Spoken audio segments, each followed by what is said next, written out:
The powers of speed.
The chaos early on in this race.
The Spec-5 World Tour rolls on to Phillip Island. Thanks for joining us. We've got live coverage here on HJBC of Spec-5 World Tour, the MX5 Racing iRacing League, always so competitive. Now in our second season of covering them. They're now in their 14th season of racing. And it's round 10, as I said, from Phillip Island. Looking at that weather there, relatively cool, relatively windy. That's a typical day on the island with those southerly breezes coming from towards Antarctica, and that's how the Penguins like it. 4.4 kilometers, 12 corners, some of them super challenging, a really high speed run out of the final corner, down the long front straight, and the sweeping turn one here. And as is typical for the Spec-5 World Tour, a 45-minute race with a compulsory pit stop coming up. David Haynes here with Alex Albert and Michael Derby. We're just about to get into qualifying. Alex, your overriding feeling about Phillip Island? I think it's a great circuit. I love the flow of it and the smooth high speed corners, and I think it's a great course, mate.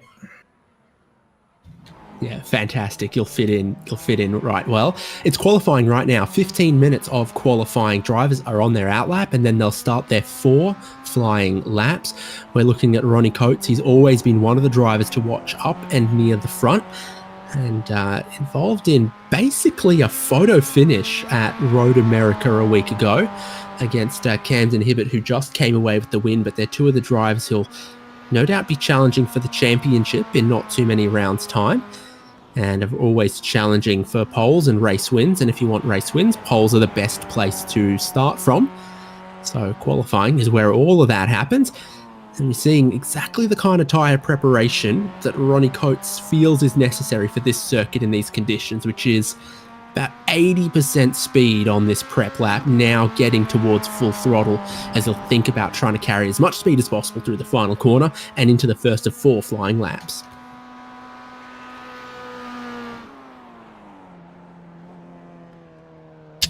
It's Joshua Soto navigating his way through recently renamed Miller Corner. A lot of things around here named after motorcyclists, not car racers, but that's just part of the heritage and charm of Phillip Island racing circuit.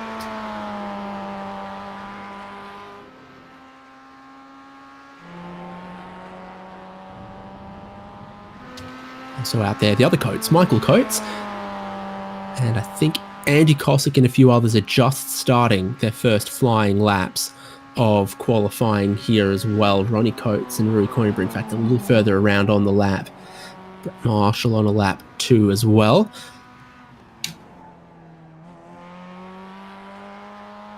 Here's Ronnie Coates. Through that aforementioned hairpin, you've got the very flowing turn 1, then into the southern loop hairpin is already then come around through Miller hairpin, through the corner here known as Siberia, and then for a race car, it's flat out through this little sweeping section. The motorbikes have got to sort of flip-flop, lean from one side to the other. Alex, can you tell I watched MotoGP here last weekend? Yes, I can. And then as you go to the uphill here, this is, I find, to be one of the most challenging sections, this turn right at the bottom of the downhill. It's, it can be very tight. It's one that I personally struggle with, getting a good line, swinging out wide, which looks like Ronnie did a very good job there to bring it out back to the right, swinging out wide for the left-hander here. So we're about to see the first of the lap times from this qualifying. If you want to keep across some of the live timing, hjbc.live is our live timing link, and it'll have not only the qualifying order, qualifying times, but also pit stop times when we get into that in the race. Ronnie Coates goes to the top ahead of Rui Coimbra and Brett Marshall, only a couple of times at the moment, of course. Brian Jabelski goes to 4th. Now down to 6th. There's a lot more times start to come in. Ronnie Coates still up top with more of these times coming in. We've seen 2 open class drivers, Joel Singleton, one of them sitting 4th outright still in the moment.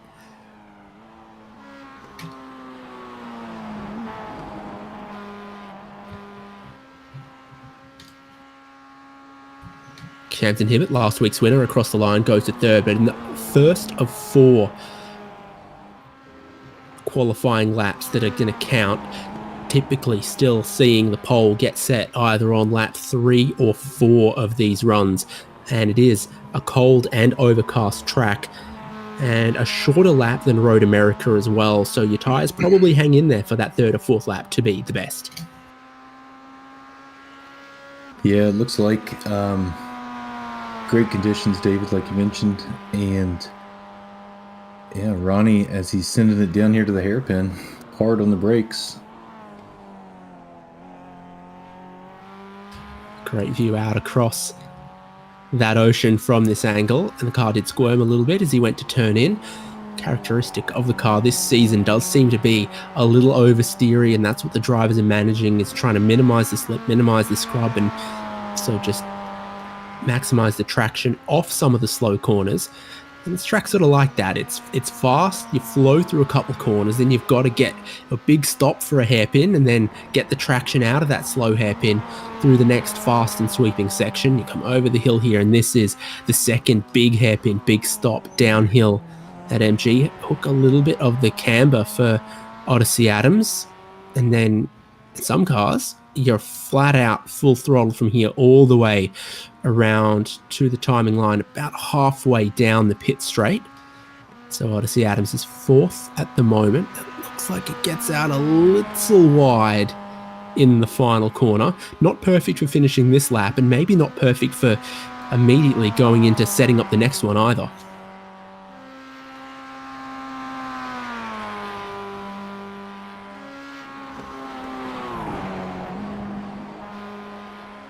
puts him up to third for the moment. Ronnie Coates still up top. Brian Sabelski's gone up to second. Now Joshua Soto goes to the top, and that's a 146.3, and he was purple in the final sector there as well, so finding a lot of time late on in the lap as Timon Bramley now goes to the top.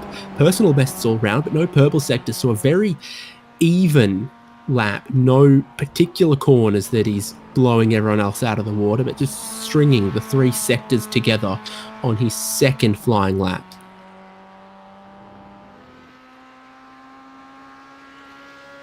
Yeah, Bramley was very quick in the last race that I commentated as well. So I expect we'll see him at the front again this week. Now he's purple through that first sector, which the track map tells you consists of pretty much just turn 1 and Southern Loop. Brett Marshall has gone to the top, but it looks like he's done with qualifying after his 3rd flying lap. And Ronnie Coates starting the 4th lap, I think, here. So his last attempt at trying to improve in qualifying with a couple of drivers to beat, like Brett Marshall, like Timon Bramley. Joel Singleton still best open class driver at the moment, 4th outright. And he starts his final flying lap. His key contenders for open class pole position look to be Ian Giebler and Lee Martin. They all fought each other for open class honours last round as well.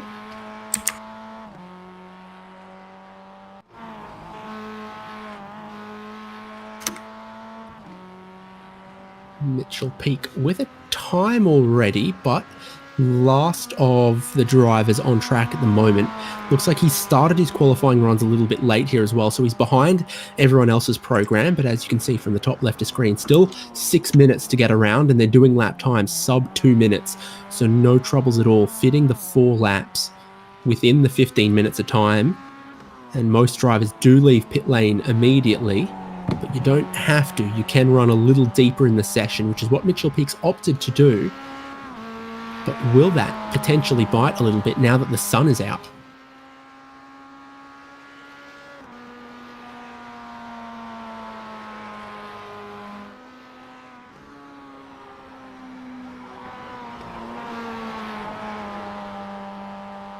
Mitchell Peak navigates Lukey Heights. 2 names structured identically.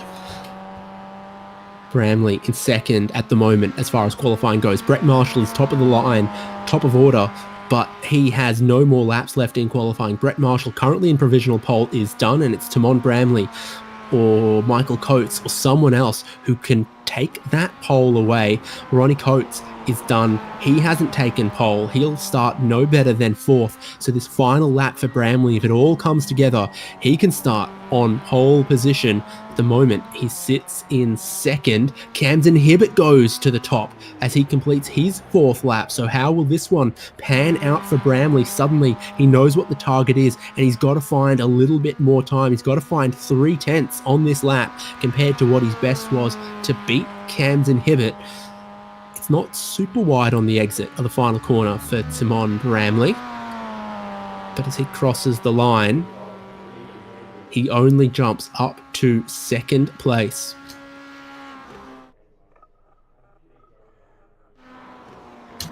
Ronnie Coates is done, Joel Singleton's done, Rui Coimbra is done, Joshua Soto is done. So of the drivers out there still running 9th, Eugenio Pellicci and Sean Hayes. I think Pellicci's just completed his last lap of this qualifying session, and Sean Hayes is on his final opportunity.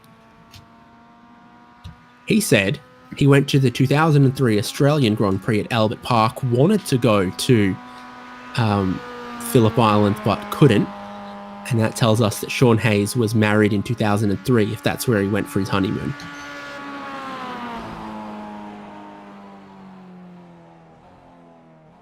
No improvement on the final lap of qualifying for Sean Hayes.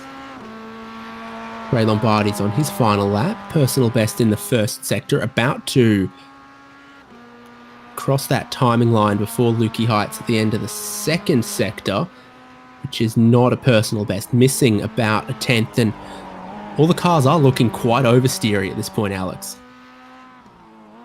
Yeah, I think maybe the track might be heating up a little bit. Also, I know the tires will be after 4 laps of pushing. Yeah, it'll be interesting to see once we get here into the race how the tire wear works, how the pit strategy all plays out. Look at the track map, and the pit straight's actually the only straight part of the racing track, but we know that the sweep before turn 4 is flat out. We know Lukey Heights is flat out, so you spend a lot of time at speed but with some steering angle in the car, and they never quite rest or cool down. Crossing the line for Ray Lombardi, he fell a 10th short of improving, and I don't think he's entirely happy with it. He's going on a Phillip Island excursion. They've actually put a tyre wall across there that stops you from doing that now. So maybe we'll get an update to that at some point. Still 2 minutes left in the qualifying session, but everyone is done. The grid is locked in with Camden Hibbett on pole from Timon Bramley. Brett Marshall and Michael Coates are row number 2. Ronnie Coates and Joel Singleton are 5th and 6th there. And as you can see, Joel Singleton, open class pole position, denoted by the blue stripe. Rui Coimbra, Joshua Soto, Sean Hayes, and Eugenio Pellicci is the top 10. Ian Giebler is the next open class driver in 11th. And then there's Mitchell Peake, Ray Lombardi, Lee Martin, 3rd for open class, Brian Chabelski, Odyssey Adams, Geordie Fike, and then a slew of open class drivers back here. They're going to enjoy a great battle for 45 minutes on Phillip Island. It's Charles Vaccaro, Greg Mack, Andy Cossack, Zeus Dalston, Josh Olsen, and Paolo Coimbra. 23 drivers. They've had Road America a week ago, which was very, very slipstream intensive. I think people underestimate that characteristic here of Phillip Island. I think it's a good point, David. It's a high-speed track and a low-power car, so the slipstream is always one's friend. I guess unless you're the leader. We saw Road America looked like a little bit of a fuel-saving battle early on before the pit stops. So here could be similar. So look again at the top 10. You'll notice the coloured car numbers. So bronze and silver and gold are some of the donators, while we have colours for the pro and open class championship leaders as well. And the financial supporters of the league make the broadcast possible. And when it comes to circuit voting, well, it's like anything. More money can get you more votes. Class points leaders, yeah, pro leader and open class leader, red and blue. So thank you to all the supporters of the league. And the championship battle is super close for pro this year. Camden Hibbett picking up a win a week ago, but Ronnie Coates is always Mr. Consistency. The clock runs out on qualifying, which will have them line up on the grid for the formation lap around Phillip Island, and it's the Porsche 911 safety car today.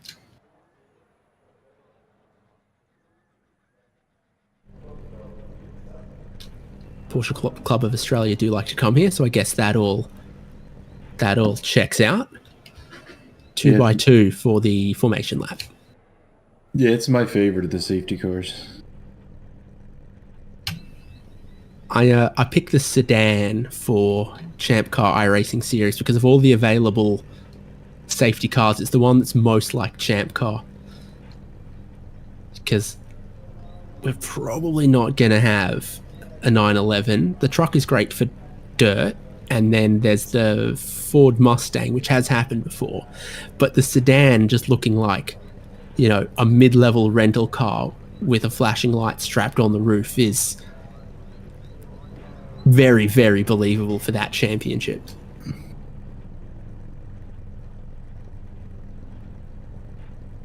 The Thirst Mutilator there. It's a interesting sponsor on the 213. Yeah, it's also got electrolytes, which, as you know, are what plants crave.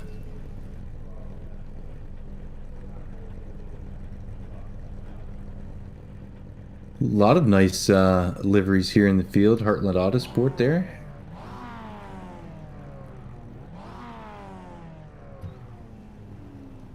They must have scanned this relatively around the time that World Superbike visited, because I just noticed there's a gantry behind the pole sitter that says Superbike Paddock.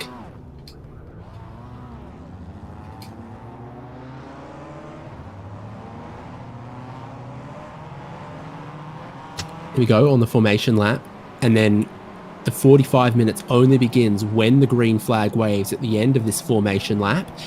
Air and track still cold, even though the sun peeks in and out from behind those relatively dark clouds, and it is still quite a blustery wind, but it's from the northwest, which would typically make it slightly warmer.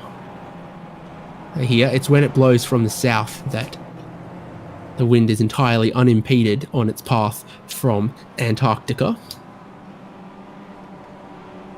And apparently you really, really feel that here.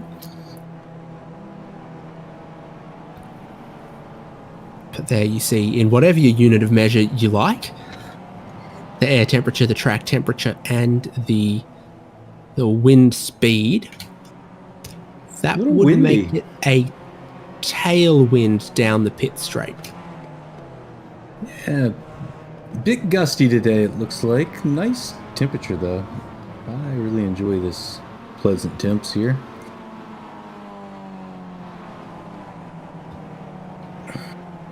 Oh, Hold on to saw a your nice hat. boat there out in the water. Yes, they have Is that Dale scanned. Juniors? No, John Henry's.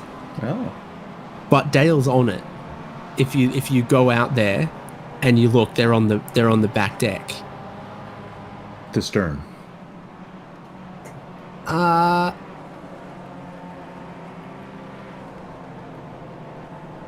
Sure.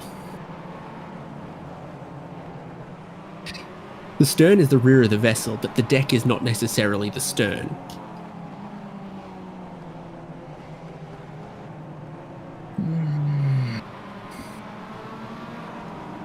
Potato, tomato.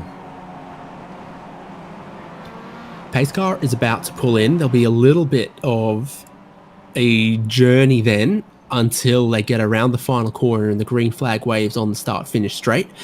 Pace car, though, amply demonstrating the long and fast and narrow pit entry here at Phillip Island that every driver is going to have to navigate at least once in this 45-minute race, with the compulsory pit stop coming up. Camden Hibbett and Timon Bramley are on the front row.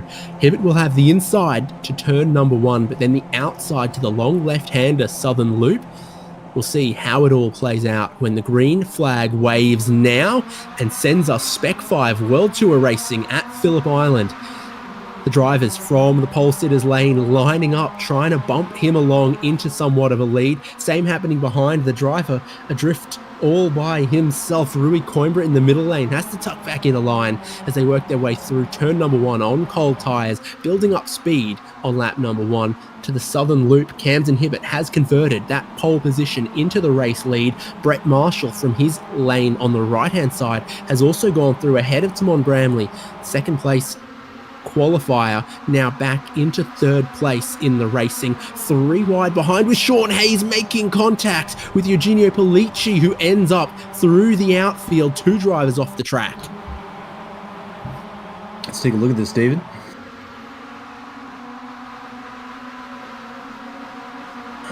Oh, that wasn't a great view. I'm not sure that the yellow car did anything wrong. Maybe someone got into the back of the white car. It's kind of hard to tell. So Sean Hayes is all the way on the outside there, with Eugenio Pollicci to his left, and to his extreme left, Joshua Soto as well. And it ends up as a little bit of a pit maneuver, unintentionally. Sends Eugenio Pollicci way off the track. Sean Hayes slightly off the track. Sean Hayes keeps racing, but is now back down the order in 22nd. Whereas up front, they've navigated their way through the MG hairpin, now through the final corner. Camden Hibbett leading them, but the speed starts to pick up. So too the slipstream on the pit straight here. Brett Marshall still holding down second, ahead of Timon Bramley and Michael Coates. Rui Coimbra picked the middle lane on the race start and picked up a spot because of it.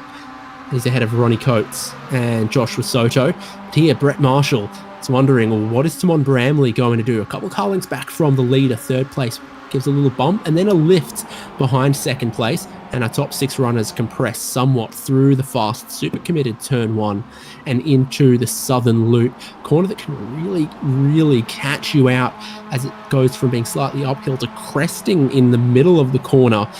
And then the car always wants to wash out wide into that very generous runoff, and it's Joshua Soto who puts 2 tires out there this time. They're really mixing it up here.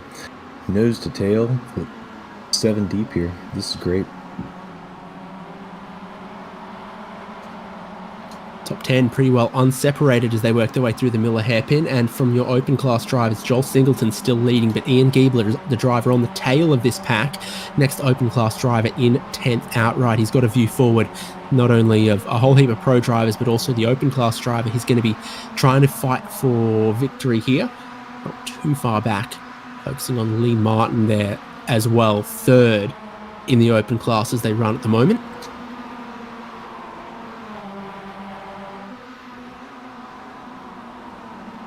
Lukey Heights down to the braking zone for one of the slowest corners on the racetrack. Camden Hibbett riding plenty of the curb there, getting the car, you might see, sideways.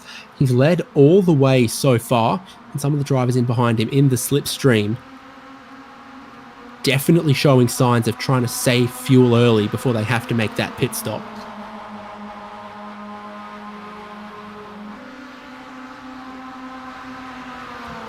Like Brett Marshall, who gets right to the bumper of the race leader, gives a little bit of bump and then cracks the throttle to maybe 80% or so and just follows along all the way through turn one and then towards the southern loop. Similar things happening all the way through this leading line of drivers early on in this 45-minute race.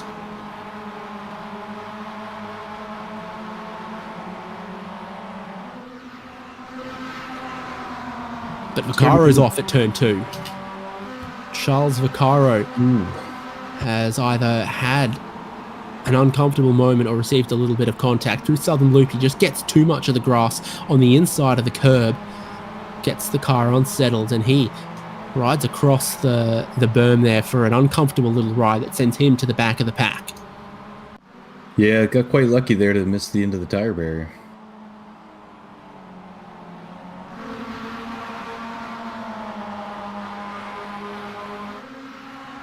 Looks like Now the top 3 are starting to get some separation here, David.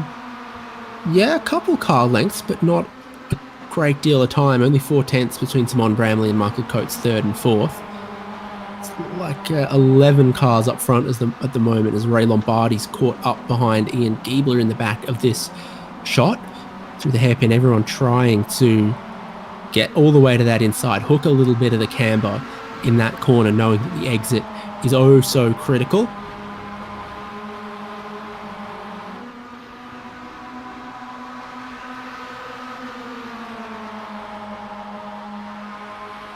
Yeah, Michael Coates trying to keep the pressure on Timon Bramley.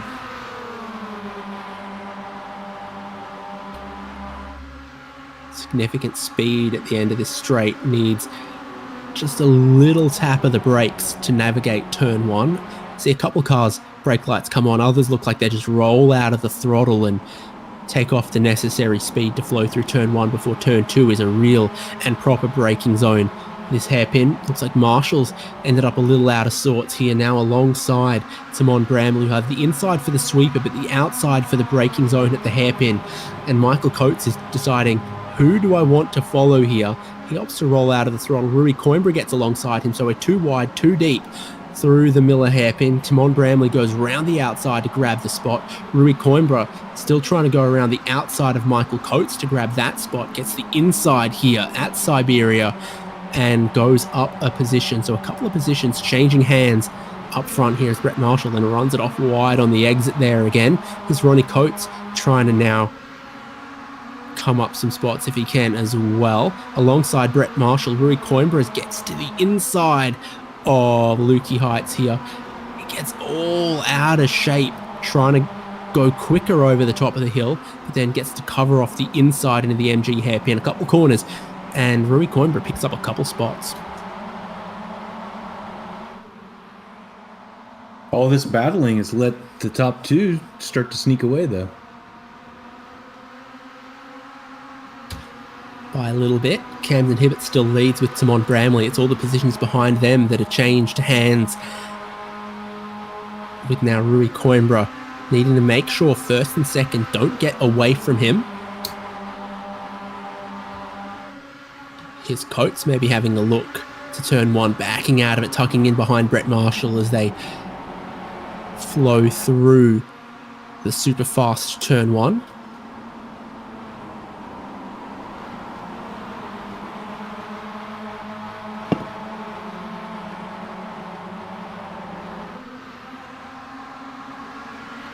How's that gap between second and third for you now? Is it closed up enough? Yeah, starting to get right up in there to where he might be able to make a move here. Definitely shown the desire to make a couple of moves early on, has Rui Coimbra. In fact, right as the green flag waved, he was looking to make a couple, and he did make some through turns 1 and 2 on the very first lap. Then waited a little bit. Now he's picked off Michael Coates and Brett Marshall to get up to third for the moment. Well, Camden Hibbett has led every lap, every moment, every corner of this race so far. Plainly obvious that many of the drivers behind him are taking this opportunity before the pit stop in the middle of the race. Try to save as much fuel as they can, try to cut down as much pit lane time as they can. Well, all the seconds matter equally, right? So, yeah, the savvy driver will take that into account and make sure they don't give up any time anywhere.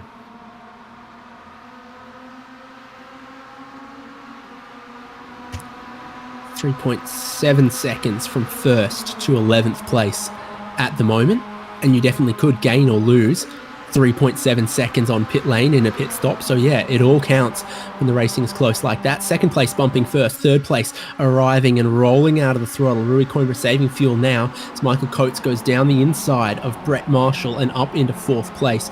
First, second and third not looking to change any positions, but behind fourth and fifth did shuffle as Michael Coates decided he'd get up one more spot closer to the leaders. He's right on the 78's bumper there on corner exit. I think he's going to have a look down here into this Miller hairpin. Ooh, No. Not quite. But the checkup of the pack forces Joel Singleton to show a little bit of nose, even if he didn't want to make a pass. Actually had to get out of line to not run into the back of the driver in front. So he's still doing well, but he gets a little bit of a look from Joshua Soto, who then backs out of it.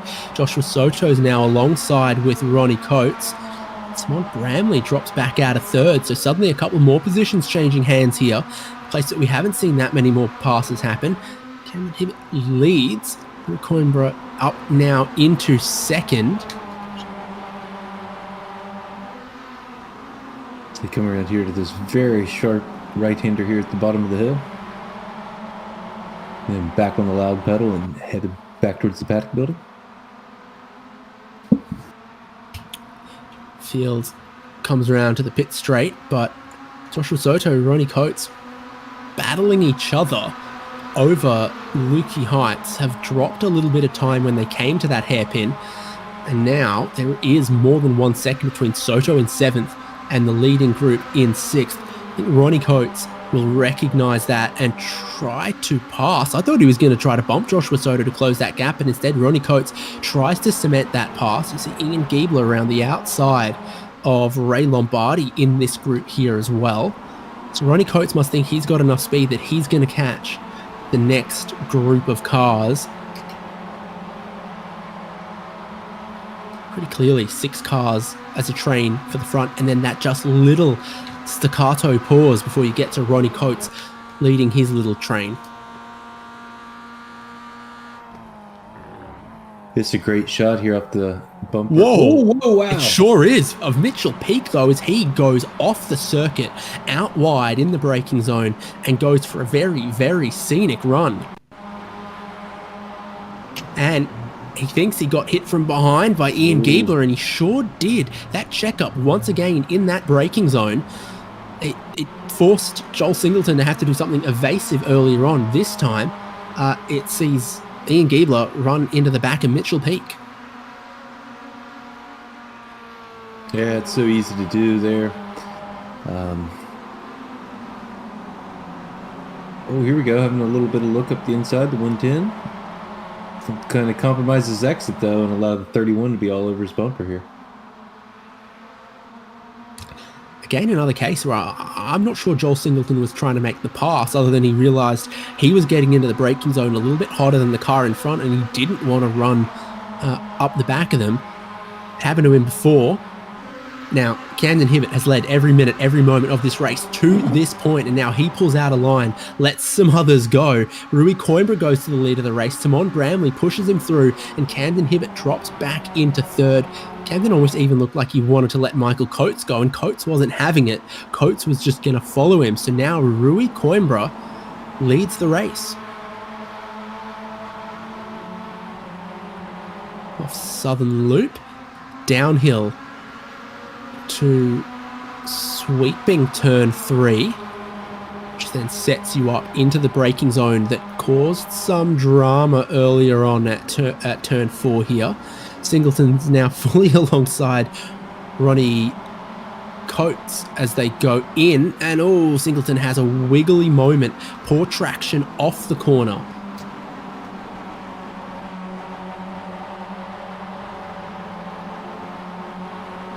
So Ronnie Coates was able to catch the leading group, bring Joshua Soto with him, and from the contacts, Ian Giebler and Mitchell Peak, those are the drivers that have now been left behind. Ian Giebler, Ray Lombardi, Lee Martin, Geordie Fike, Brian Chabelski, and Odyssey Adams. Ian Giebler pedaling as furiously as he can, though, to try to catch the leading 8. And now Singleton's alongside Brett Marshall through the hairpin.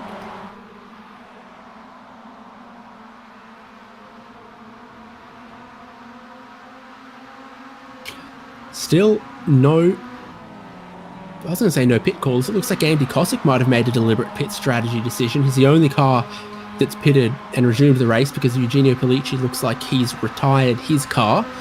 Rui Coimbra leads another lap, pushed along by Timon Bramley. Camden Hibbett sitting one car length back off the bumper of Bramley, just cracking the throttle to maintain that distance in the slipstream down the pit straight. Michael Coates doing likewise. That's Joel Singleton off the track. And Ronnie Coates gets a millimetre from going off the paved stuff into the grass and maybe going for a long ride out into that gravel. Yeah, it's very easy to do right through there. It used to be, if you put half a tyre off the pavement, you were going for a very, very long ride when the grass was far, far slipperier than it is now. I think it's a little easier to shed your speed and rejoin the track now than iRacing builds gone by. They bred that grass to be just a little grippier.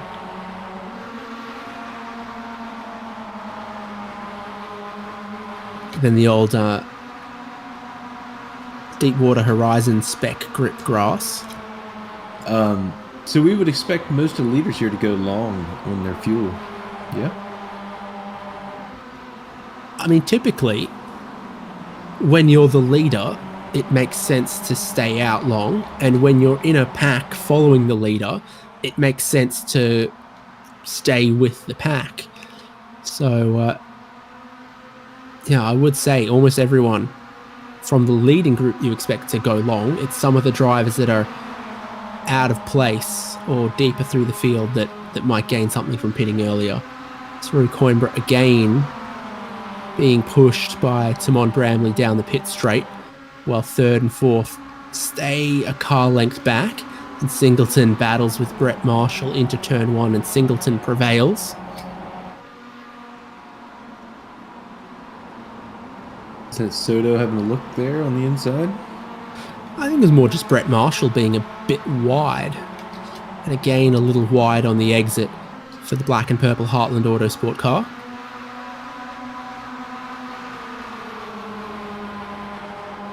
Keep our eye on Soto here as we approach this hairpin. Now the massive checkup of drivers lifting off very early into the braking zone of that hairpin, and some of the drivers deeper in the chain, because it always, you know, that delayed reaction builds from one car to the next, to the next, to the next, till the last driver can really get surprised by a concertina effect more than you would expect a driver lifting off early, forcing the driver behind them to brake early, forcing the driver behind them to brake even earlier than that.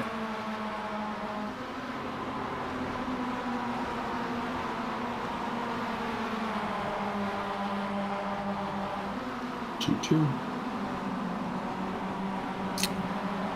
So, Rui Coimbra still leading us. Greg Mack on pit lane for some reason. Still Bramley in second, and this whole field bypass pit entry once again. Got to make sure you follow the right path on pit entry as well, because one of them leads into the paddock building. That looks like Mitchell Peak's rejoining the race and taking the motorcycle pit exit as well to stay well out of the way of this high-speed, angry MX-5 pack heading down towards and through turn number 1. Don't want to get caught up in that. There's clips of lap down cars rejoining the Daytona 500 causing the big one. It'd be a little like that, I think. Yeah, with as close together as they are, you know, it would just take one small mistake there at the front to collect quite a few cars.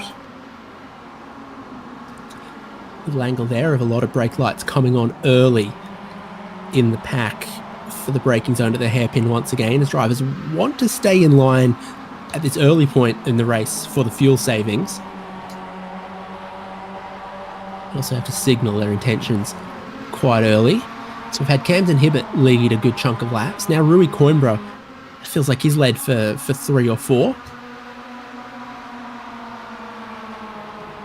Yeah, he's been very strong up front.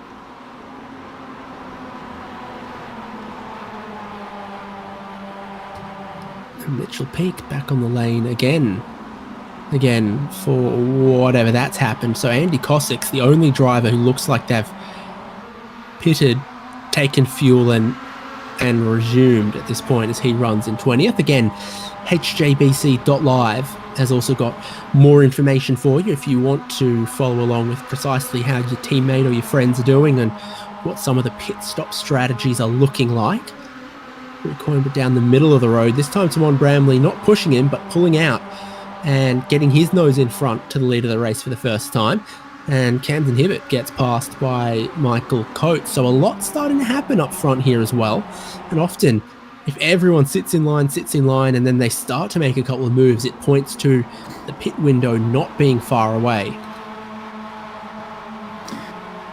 Yeah, when they get impatient, there's it's usually a good sign that it's go time. And they start thinking suddenly a bit of track position would be nice.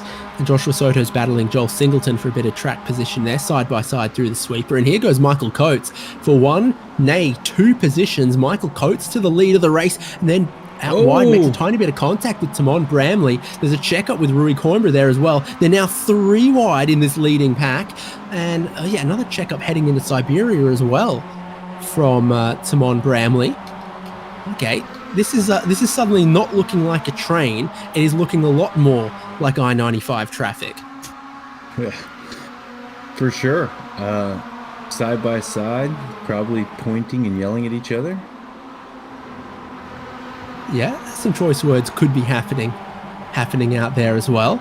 The field goes single file, and it is Michael Coates leading them down the hill from Timon Bramley, Camden Hibbert. Joel Singleton's worked his way up a couple of positions there into that 4th. Joshua Soto up into 5th as well. It's Rui Coimbra who's lost a lot of positions through all of that shuffling as he's gone from the lead of the race back to 6th, but still none of them from this group taking pit entry. It really has slowed up the leaders. Oh, there's someone on pit entry, but it's our top 14 in a line together here, led by Michael Coates. Geordie Fike hits pit lane as he's decided maybe he has seen enough, and we're a minute away from the halfway point of this 45-minute race.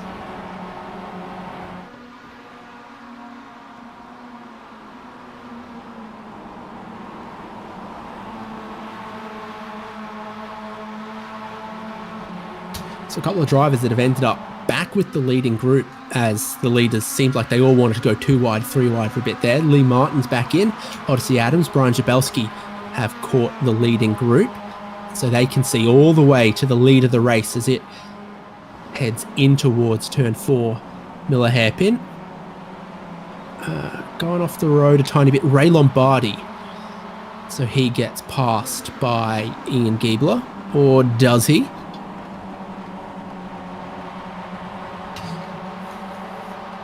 He doesn't, as the circuit changes direction then from the right-hander hairpin into the left-hander of Siberia, now side by side through the Haysheds sequence of sweepers here.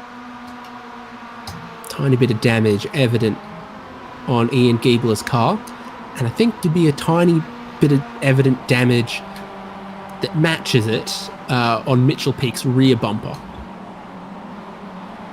Yeah, well, now that we're just past the halfway point, this would be a good time to go ahead in and let the crew tape that up while they're putting some fuel in the car. Super late call here onto the pit entry from Timon Bramley.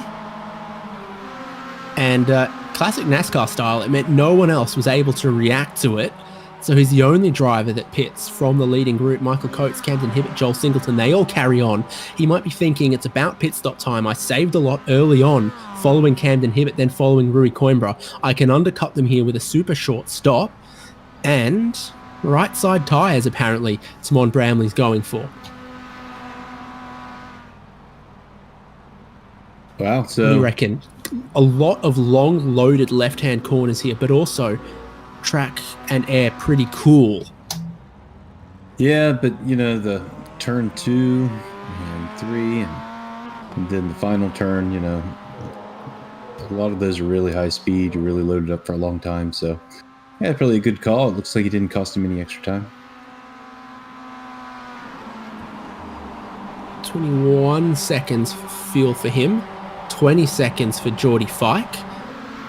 And it's only 15 for Andy Cossack, so I think he might have to pit again unless he's taken the floor pan out so he can put his feet on the racetrack and push himself along. Camden Hibbett back to the race lead here, Michael Coates. Joshua Soto up into third with Bramley having pitted. So we'll see if everyone has to pit now or if any of them are just going to merely react to Timon Bramley's actions. Camden Hibbett is going to pit. He's let the drivers around him know that that's what he's going to do. And it is a late arc into pit lane, and many drivers follow him, but a few stay out. So almost a 50-50 split from the leading group here as they go to pit entry. Camden Hibbett, Michael Coates, Joshua Soto, Joel Singleton, Brett Marshall, and Ian Giebler. Lee Martin and Brian Zabelski all pitting. Rui Coimbra stays out, and he goes to lead another lap of Spec-5 World Tour at Phillip Island, ahead of Ronnie Coates, Ray Lombardi, and Odyssey Adams Jr., the 4 drivers staying out. Now, the action on pit lane. I am not seeing a lot of other right-hand side tyres happen. I'm seeing left sides for Ian Giebler. Okay, now Sean Hayes. Is that a late call for right side tyres? None for Joshua Soto as he pulls out of the lane now. Yeah, quick stop there. For Michael Coates as he pulls out of the lane. Where is Timon Bramley relative to these guys? There he He's comes. at speed, swooping around a couple of them. He'll still be behind Michael Coates and behind Joshua Soto. Geordie Fike arrives at speed in towards turn 1 on a couple of the cars exiting pit lane as well. So he just sneaks ahead of Ian Giebler. Joshua Soto, pretty snappy stop. 1.5 seconds ahead of Camden Hibbett, who's still ahead of Michael Coates, who's ahead of Timon Bramley, who might be still trying to bring those right side tyres in.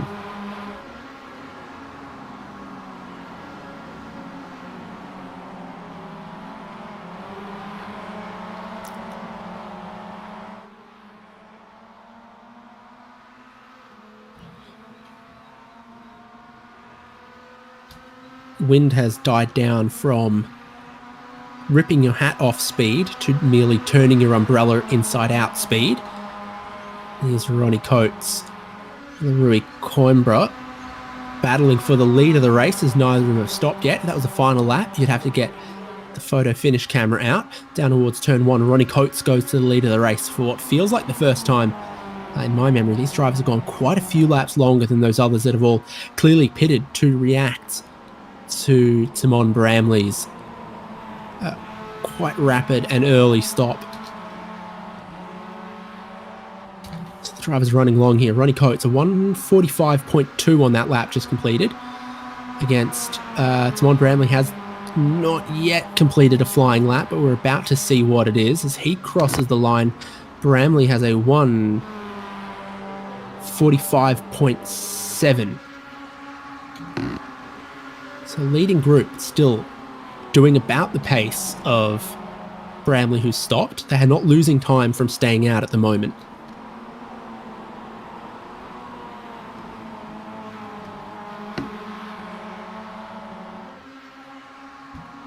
It's their pace compared to Joshua Soto that's also going to count, though, because he's still highest running driver yet to stop and being caught by Camden Hibbett. So the slipstream gap closed there to Joshua Soto. That group starting to form up again here with Soto, Hibbett, Coates and Bramley in your vision. Just behind them, Brett Marshall having a little bit of a look on Geordie Fike. Doesn't pull it off the next group of cars. And Joel Singleton and Ian Giebler battling for the open class lead have been reunited after this group of pit stops as well. Ronnie Coates heads to pit lane. Rui Coimbra stays out. Ray Lombardi stays out, but Odyssey Adams pits. So yet another split in strategy up front. Rui Coimbra almost going for most laps led. Yeah, for sure. He's getting plenty of camera time for that sponsor. Ronnie Coates, fuel going in, but no sign of the car being jacked up, which is necessity for tyres changing. Same is true of Odyssey Adams. I feel the longer you go into the race before you stop, the less likely you are to take tyres. Yeah, I would agree, absolutely. Just on account of you don't have a whole lot of time to make benefit out of them. So Ronnie Coates exits pit lane, but he's not completely up to speed. And before he gets to turn 1, he's passed by Joshua Soto, Camden Hibbett, Michael Coates, and Timon Bramley. So Ronnie Coates will hope that he can now go along with what is looking to be the lead battle between Soto, Hibbett, and Coates. And Soto, hasn't he done well with that very sharp pit stop? Must have been running 5th or 6th or so before the pit stops. And he's just plain undercut everyone to get to the race lead. Yeah, he did a very good job managing that fuel mileage in the first part of the race to set himself up for this. On board with Ronnie Coates, 7th officially, probably 5th once everyone pits. Still waiting on Rui Coimbra and Ray Lombardi up front. Only 2 cars that haven't pitted. Now in the final third of the race, 15 minutes to go with this 45-minute race in Spec-5 World Tour. And right on cue, they're both on the lane, Rui Coimbra and Ray Lombardi. Slow and narrow pit lane here on Phillip Island. Looks very narrow with cars in it. It looks very, very wide with motorbikes. And there's Coimbra hitting his marks. Hoping for a pit stop, 20 seconds or maybe a little bit shorter. Yeah, no tires. And working through the final corner, the group of cars that are likely to pass him for the lead of the race. Camden Hibbett's got ahead of Joshua Soto. Michael Coates alongside Joshua Soto gets a bit of a nasty bump from Timon Bramley. And so it's going to be 3 wide, almost 4 wide, heading down towards turn number 1. Michael Coates going for the lead of the race. And do you know what? He might almost get it from Camden Hibbett. Joshua Soto in 3rd, just chopping across the nose. Michael Coates goes into the race lead. Contact behind, sees Joshua Soto spin out. He gets hit by Ray Lombardi. Drama at turn 2. Let's see what happened here. Ooh. Almost looked like Soto just kind of pushed up off the bottom line and maybe got into the car on the outside.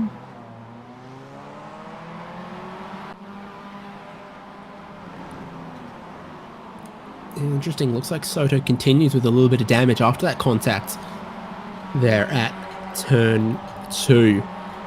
Coates leads from Hibbert, from Bramley. Then a bit of a gap to Rui Coimbra, who really had to slow up to work his way through that. No sign of too much damage on Ray Lombardi or Geordie Fike. Joel Singleton and Ian Giebler now in this second group of cars. A little bit of space between Singleton leading open class to Ian Giebler there. 3 drivers battling for the pro class lead. Come out of the hairpin. 2 seconds between Timon Bramley here in 3rd place and Rui Coimbra in 4th. Looking like it could be a little bit of a late race breakaway happening. For sure, they're up on that wheel as they go side by side. Here down the main straight and heading towards turn 1. Coates staying tight on the exit of the final corner, offering up the inside line to Camden Hibbert as if he wanted him to take it, but then they still battle side by side through turn 1 here. Coates going around the outside of 1 to have the inside for 2, braking very early. Camden Hibbert goes around the outside to the race lead. Timon Bramley not able to follow him. There's not a lot of grip off the racing line. The camber kind of works against you.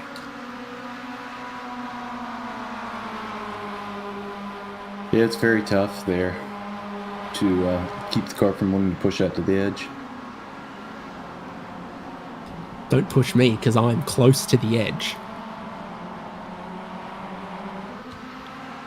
I opted to just say the lyrics rather than rap them for everyone's benefit. Thank you. Rui Coimbra has caught them a bit with all of that. Of course, side by side through turns 1 and 2, not the fastest way when you're the race leader. So Rui Coimbra's closed the gap from 2 seconds to about 1.5. He's a little bit closer to getting within 1 second of that next car ahead. He doesn't need to get within 1 second of Camden Hibbert. He just needs to get within 1 second of Timon Bramley in 3rd to get on the slipstream and sort of throw the grappling hook out and start to reel them in.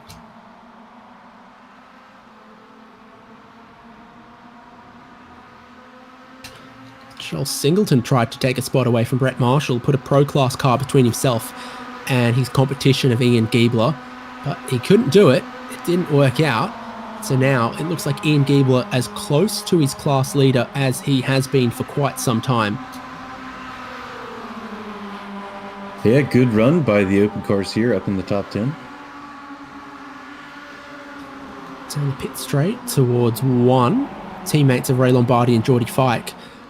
I thought I saw a little bit of bump drafting happening there because they'd also like to catch Rui Coimbra, who would like to catch the race leaders. 10 minutes left to go, and you want to be within that slipstream of the leader. Conversely, the top 3, I think, know that they don't want that to happen.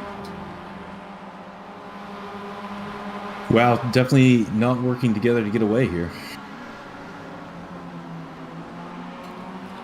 No, Michael Coates forcing Camden Hibbert to take a narrow line, but there's contacts for Brett Marshall and one of the Team Esport Racer cars. So 2 cars around at the hairpin there have kept going. Ooh, Singleton looking for the inside on Brett Marshall, and that's what kicks it off. So does separately Geordie Fike spin out? I'm not sure. So it looks like Ray Lombardi carried on, but it was Geordie Fike that also spun out at that same corner.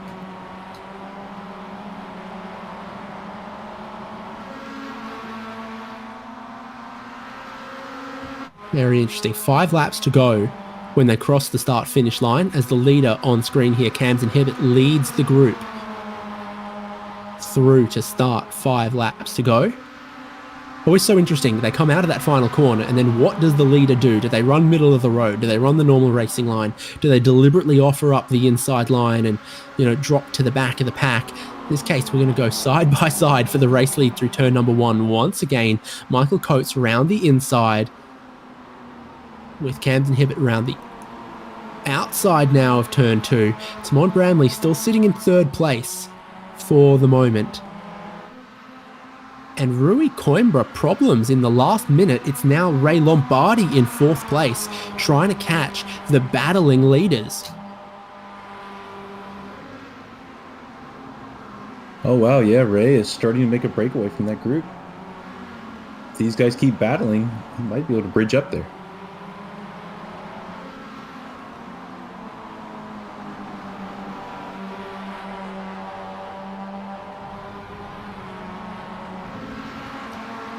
What's the heights here? What's the Yuki? Lukey. Okay. Yuki heights is about 4 foot 8 inches, I think, if you measure how tall Formula One drivers are.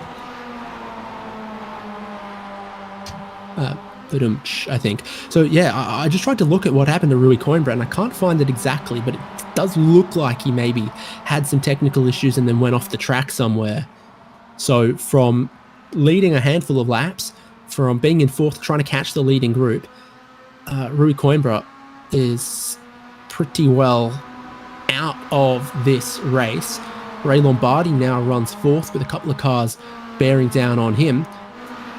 And it's only 7 minutes left to go. Leading group of cars going down the straight, and is that Singleton is parked on the exit of the final corner as well, giving the open class lead to Ian Giebler, who now runs 5th outright and would grab a big bag of points from finishing there. Yeah, I'm not sure what happened there a moment ago. Maybe some kind of hardware issue. Oh boy, the 22 really pushed wide there. Odyssey Adams. Yeah, Odyssey Adams wide in turn 2, Southern Loop. That's a couple of cars through. So Ronnie Coates up into 6th, Geordie Fike through into 7th. This is our leaders. Michael Coates still leading. Camden Hibbett and Timon Bramley battling over 2nd and 3rd by the looks of things, but they still run in the same order, with Bramley back in 3rd. It's Ray Lombardi's little breakaway from Ian Giebler and co. Joshua Soto now 9th in that group. So I think there's definitely still time for Joshua Soto to get to 5th or maybe even 4th. Oh yeah, what will it be this time around? 3 laps? Yep, looks like it. Yes, Over the heights and into MG, Ronnie Coates goes around the outside of the MG hairpin and up into 5th place. Giebler now back into 6th. Bit of too wide happening behind here. Odyssey Adams again wide, again getting passed by another car. Joshua Soto picks off one. He's got time to pick off a couple more if and he so pleases. Top 3 crossing the line, covered by 4/10 in the battle for the win. Michael Coates from Camden Hibbett from Timon Bramley. Hibbett having a look to the inside of turn 1. Michael Coates, we know, not afraid of trying to go round the outside here. I think, he has gotten in a little too hot there. Has to have a dab of the brakes in a place you normally wouldn't. Bramley goes through into 2nd. Next group. Geordie Fike's now gotten ahead of Ian Giebler. Joshua Soto can line up his next victim in the recovery drive.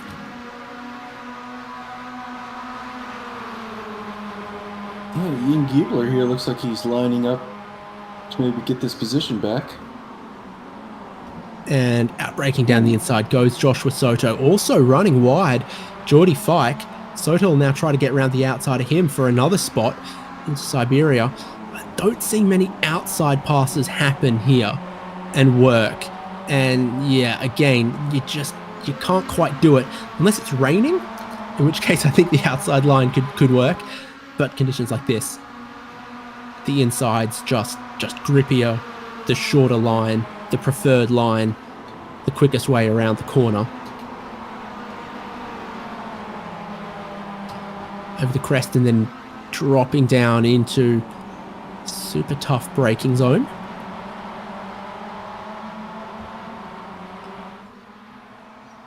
Two laps to go now. More time between the leading 3 and Ray Lombardi leading this group in fourth.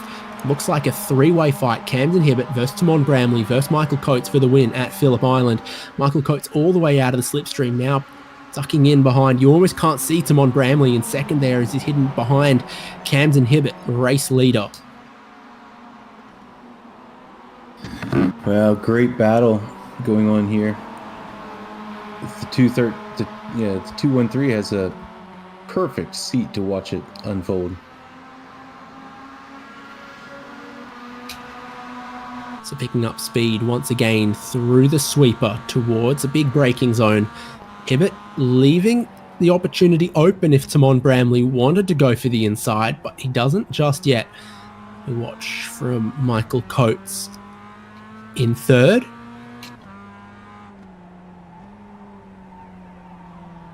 Yeah, the setup appears to be nice and free. A little bit of counter steer there. Home corner entry. It's very fun. I was on the AIM website the other day. You can pick yourself up one of those MXL2 displays and only have to part with multiple thousands of dollars. Oh, offline, a bit wide for Timon Bramley there. Gets it back on the racing line as he's trying to set up Camden Hibbett and think about where and how he can pass him once they get to this final lap just moments away. Yeah, it's definitely not over yet, David. This is going to be one of our closer finishes, I think. Not over till you cross that checkered flag. If you're very, very close out the final corner here, you can pass before the checkered flag as well if you time your run just right. You can see here as we start the final lap, if that was the checker, I don't know who would have won it, but we start the final lap side by side for the win between Timon Bramley and Camden Hibbett through turn number one. Around the outside, Bramley gives up nothing, trying to squeeze Hibbett to a slightly narrow line so that he can then into turn two, take the race lead, and Timon Bramley does. Hibbett back into second place with Michael Coates watching on. This group 5 seconds ahead of the battle for fourth that Ronnie Coates still leads. Moving all over the line, Michael Coates now back into position. Bramley across to defend the inside line from Camden Hibbett in towards the Miller hairpin. Does he get a little deep in there? You know what? I think he does, but it's a short run to Siberia. And if you've got the inside, as proved a lap ago, that's where the speed is at. Bramley, well, gets a little up on the curb though, unsettles the car. Your top three inseparable at this moment on the final lap, and Hibbett does get a better exit off of that complex to get his nose in front to the lead of the race. Heading towards Lukey Heights, he's clear of Timon Bramley to be able to come across and take whatever line he wants through this segment. Hibbett leads, and it's just going to be a matter of covering off this braking zone and making sure he gets his run perfect out the final corner. Hibbett leads for the moment with 2 corners left to go. Bramley within a car length to just set up that slipstream. Hibbett following the normal racing line at the moment, doing nothing to try to upset Timon Bramley out the final corner. It's flat out full throttle from here in the gusting breeze towards the checkered flag. Timon Bramley follows the slipstream. Camden Hibbett moves across. Bramley tries to carry the run to the checkered flag, but he's 1/100th of a second too late as Camden Hibbett takes the win from Bramley, from Coates. In the group behind, Ronnie Coates gets to fourth ahead of Ray Lombardi, Joshua Soto, and Geordie Fike. Super close, as it always is, on the final lap, and there was some drama behind, evidenced by Ian Giebler and Lee Martin both missing headlights and front bumpers. Here we go, Dave. We're going to get a look at what happened to Ian Giebler there on the last lap. Oh, no. Oh, wow. So that's Odyssey Adams off track, spinning back across, collecting 2 cars. And that's obviously where it starts. And most everyone crossing the checkered flag here. And through all of that, Lee Martin's gone on to take the open class win. So looking at results, Camden Hibbett, 0.018 of a second ahead of Timon Bramley, who threw everything at it in that run from the final corner to the checkered flag. Michael Coates with third, Ronnie Coates with 4th, Ray Lombardi, Joshua Soto, Geordie Fike, Brian Chabelski, pro-class drivers in the top 8, and then to Lee Martin and Ian Giebler. Lee Martin taking the open class win, Ian Giebler with 2nd, and Brett Marshall, Sean Hayes, Odyssey Adams 13th, and then open class drivers Charles Vaccaro, Josh Olsen, Zeus Dalston, Andy Kosick, Paulo Coimbra, Joel Singleton retired. We saw he pulled over, and that was his race. Rue Coimbra likewise as well, with some technical issues or a crash that we couldn't see because of technical issues. He ended up 6 laps back, and then Greg Mack and Mitchell Peake 15 laps back. Eugenio Polici, relatively early retirement in this one. So, Alex, a lot happening on that final lap, both in the battle for the lead, but also for the open class victory. Yeah, that was it was wild. I guess that's why we raced all the way to the checker, right? And you kept reminding me that it wasn't over till it was, because anything can happen even on the last lap. I was thinking the other day about sports where you can conceivably, in the final second, blow an incredibly large lead. And most footballs, you can't. Racing is one of them. I think so is golf. You can have a 5-stroke lead going into the last hole and Tin Cup completely blow it all away. So there's only a couple of sports like that. Motor racing is one of them, where until you cross that checkered flag, it just ain't done yet. See if we can speak to some of the drivers involved in all of the action that we just saw. And for 2 weeks in a row, Camden Hibbert wins by a margin that I suspect cumulatively is still less than a 10th. Congratulations. Thank you. It's definitely still less than a 10th. It's been, last 2 weeks have been crazy. I had a game plan going into Road America, like the final lap of Road America. I didn't really have one here because there was a couple different places and different ways you could have won tonight. If you got a good enough run out of the final sequence, you could have drafted past the leader before the line, and then you could have, if you're able to get it, as the leader, if you're able to get a good enough run, you would able to hold on to it. There was so many different ways to come away with the win tonight, and that's what I think made it so fun, because I certainly didn't have a game plan going into the last lap. I was just going to playing it by ear and seeing what Tim Min would give me and go from there. You've managed to wipe his breath off the back of your neck after that final lap? Not quite. We're working on it. No, it was wild. I wear an Apple Watch. I started a workout. My max heart rate was 175 tonight. It was wild racing tonight. I had no idea what I was. It was an awkward place for me. Normally, I have an idea of what I want to do, and tonight I was kind of lost on what the best path to coming away atop the podium was, and definitely a little bit of luck went my way there to coming to the checkered, where he didn't get quite a good enough run. But yeah, great racing tonight. Couple of different strategies out there. You led some laps early, and then Rui Coimbra decided he wanted to lead some laps. Michael Coates led 1 or 2, and then it seems like for a lot of the leaders, Timon kind of led the strategy call. Yeah, I definitely was. I was kind of planning on going in with him. He made a super late dive, and it didn't leave me enough time to dive into the pits with him. Do you suspect that was intentional?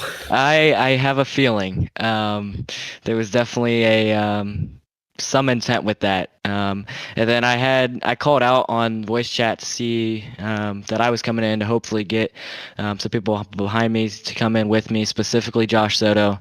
I went past Michael Coates on my in lap, knowing it was going to be my in lap, trying to get as good of a lap as I could. So definitely some strategy went into it tonight. I wanted to lead the laps just to get the bonus points because I was still saving fuel when I was leading.